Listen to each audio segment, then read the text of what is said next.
கண்டிப்பாக நான் இதை கொஞ்சம் கூட எதிர்பார்க்கல. இது என்னுடைய 18 வருஷ கனவு.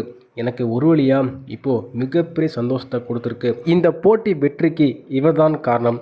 இவர் மட்டும் இல்லைனா பேக் டு பேக் 2 கோப்பையை பெற்றிருக்க முடியாது. அப்படிங்கிற மாதிரி போட்டிக்கு வெற்றிக்கு பிறகு நம்மளோட விராட் கோலி ரொம்பவே மனசோடிஞ்சு கண் கலங்கியிருக்காருங்க. கண்டிப்பாக விராட் கோலியெல்லாம் பண்ண முடியாத ஒரு விஷயத்த ஒரு மிகப்பெரிய கேப்டன் பண்ணியிருக்காரு. அப்படிங்கிற மாதிரி அவரை பற்றி ரொம்பவே புகழ்ந்து பேசியிருக்காரு. ஸோ போட்டிக்கு பிறகு என்ன பேசியிருக்காரு, முக்கியமாக விராட் கோலி போட்டிக்கு பிறகு ரொம்பவே கண் கலங்கியிருக்காருங்க. முக்கியமாக விராட் கோலி கடைசியில் சொன்ன அந்த ஒரு விஷயந்தான் இப்போது வைரலாக பேசப்பட்டுருக்கு. அப்படி என்ன பேசியிருக்காரு, ஸோ இந்த போட்டியில் என்ன நடந்துச்சு அப்படிங்கிறத பார்த்தாலும் நம்ம சேனலுக்கு ஆச்சு புதுசாக தானே சப்ஸ்கிரைப் மட்டும் பண்ணிக்கோங்க. அப்படி பண்ணிருந்தீங்க அப்படின்னா பக்கத்தில் இருக்க பெல்லுக்கு நம்மளோட நோட்டீஸ் வரும். நிறைய பேர் சப்ஸ்கிரைப் பண்ணால் பார்த்துட்டீங்க, சப்ஸ்கிரைப் பண்ணிட்டு பாருங்கள். நிறைய பேர் லைக் பண்ணால் பார்த்துட்டீங்க, லைக் பண்ணிவிட்டு பாருங்கள். நீங்கள் பண்ணுற ஒவ்வொரு லைக்கும் எனக்கு மிகப்பெரிய மோட்டிவேஷன். ஸோ லைக் பண்ணிவிட்டு பாருங்கள். ஸோ இன்றைக்கி மேட்ச் பார்த்துருப்பீங்க, மிகப்பெரிய ஒரு போட்டி. ஸோ இறுதி போட்டி, பேக் டு பேக் ஆர்சிபி கோப்பையை வெளில போகிறாங்களா அப்படின்னு. ஸோ இந்த ஒரு போட்டி டவுட்டோட தான் பார்த்துருந்தோம். ஆனால் இன்றைக்கி ஆர்சிபி அவங்களோட ஸ்ட்ரென்த்து என்ன, நாங்கள் என்ன பண்ணணும், நாங்கள் என்ன பண்ண போகிறோம் அப்படின்னு தெளிவாக அன்றைக்கி காமிச்சாங்க. தெளிவாக அன்றைக்கி வந்து ப்ளே பண்ணாங்க.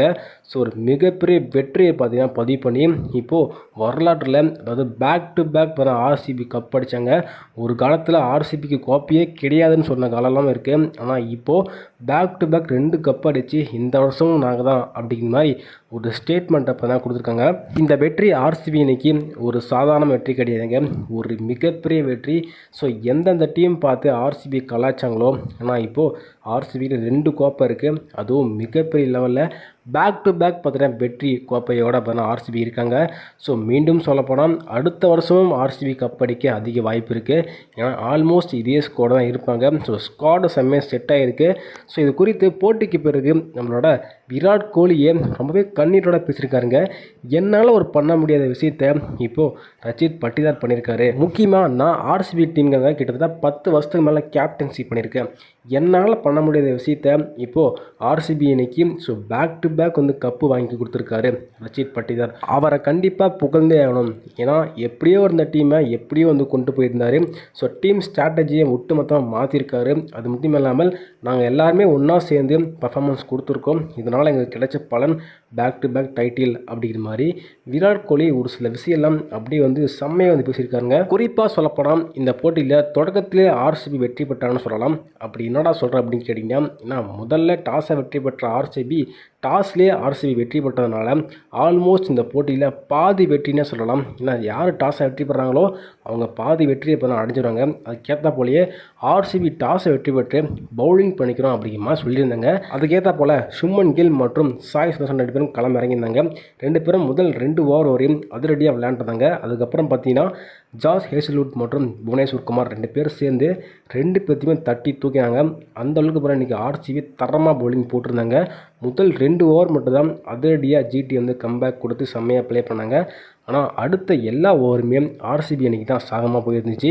முக்கியமாக இன்றைக்கி அதிகபட்சமாக நம்மளால் வாஷிங்டன் சுந்தர் மட்டும் தான் 50 ரன் எட்டியிருந்தார். அதுக்கு பிறகு யாருமே வந்து பெருசாக ஸ்கோர் பண்ண முடியல. ரொம்பவே தட்டு தடிமாக தான் ப்ளே பண்ணாங்க. என்ன பண்ணுறதுனே தெரியாமல் முழிச்சிட்டு இருந்தாங்க ஜிடி பொறுத்தவரையும். ஆனால் ஆர்சிபி இந்த போட்டியில் தெளிவாக என்ன பண்ணுமோ கரெக்டாக பண்ணியிருக்காங்கன்னு சொல்லலாம். ஸோ அந்த ஆர்சிபி அணி செம்மையை வந்து ப்ளே பண்ணுங்க, ஒரு சின்ன இடத்துல கூட மிஸ்டேக் பண்ணாமல் இன்றைக்கி இந்த ஒரு போட்டியை செம்மையாக வந்து ப்ளே பண்ணியிருக்காங்கன்னு சொல்லலாம். முக்கியமாக பவுலிங்கில் எல்லாருமே செம்மையாக போட்டிருந்தாங்க. ரஷீத் இன்றைக்கி வேறு லெவலில் போட்டிருந்தார். இதன் காரணமாக ஸோ ஜிடி அணி 155 மட்டுமே எடுத்திருந்தாங்க. 156 எடுத்தால் வெற்றி அப்படிங்கிற மாதிரி ஆர்சிபி அணி அவங்களோட ரன் வேட்டையை வந்து ஆரம்பித்தாங்க. வெங்கடேஷ் ஐயர் மற்றும் விராட் கோலி 2 பேரும் செம்மையாக தொடக்கத்தில் செம்மையாக ப்ளே பண்ணியிருந்தாங்க. கிட்டத்தட்ட 3 ஓவர்லேயே 50 ரன்னாக கடந்திருந்தாங்க. அதுக்கப்புறம் ஒரு சில விக்கெட் போயிருந்தார். இன்றைக்கி கிங் கோலி கொஞ்சம் அடித்து கொடுத்தாரு. இதன் காரணமாக பார்த்தீங்கன்னா ஆர்சிபி 2வது முறையாக கோப்பையை வெல்றாங்க. இந்த கோப்பையை வென்றதுக்கு பிறகு விராட் கோலி என்ன பேசியிருக்காரு அப்படின்னா, கண்டிப்பாக நான் இந்த விஷயத்தை ஒரு 10 வருஷத்துக்கு முன்னாடி ட்ரை பண்ணேன். ஆனால் என்னால் கொஞ்சம் கூட முடியல. முக்கியமாக சொல்லப்போனால் ஒரு கோப்பை கூட என்னால் அடிக்க முடியல. ஆனால் இவர் கேப்டன் பண்ண முதல் வருஷத்துலேயே பேக் டு பேக் 2 கோப்பைகளை வென்று கொடுத்துருக்காரு. கண்டிப்பாக ரச்சித் பட்டிதார் தான் இந்த ஒரு டோர்னமெண்ட்லேயும் சரி, ஸோ ஒட்டுமொத்தமாகவும் சரி செம்மையாக கேப்டன்சி பண்ணி டீமை வழிநடத்தி கொண்டு போயிருக்காரு. வெற்றிக்கு இவர் தான் காரணம். ஒரு கட்டத்தில் ஆர்சிபி அணி தோல்வியில் இருக்கா, அந்த தோல்வியிலிருந்து எப்படி வெளியே வருது அப்படின்னு ரச்சித் பட்டிதார் சொல்லி கொடுத்துருக்காரு. அதுக்கேற்ற போல் டீமும் செமையாக கான்ட்ரிபியூட் பண்ணி மேட்சை வெற்றிக்கு கொண்டு போனாங்க. அதனால் இந்த ஒரு வெற்றிக்கு இவர் தான் காரணம். என்னால் இதை ஜீர்ணிக்க முடியல அப்படிங்கிற மாதிரி ரொம்பவே மனசொடைஞ்சு கண் கலங்கி ஹாப்பியாக சொல்லியிருக்காங்க. சார் நீங்கள் சொல்லுங்கள், இந்த ஒரு வெற்றிக்கு யார் காரணம்? ஆர்சிபி பேக் டு பேக் 2 கோப்பைகளை வெட்டுறாங்க. இதை குறித்து என்ன சொல்கிறீங்க கற்று சொல்லுங்கள்.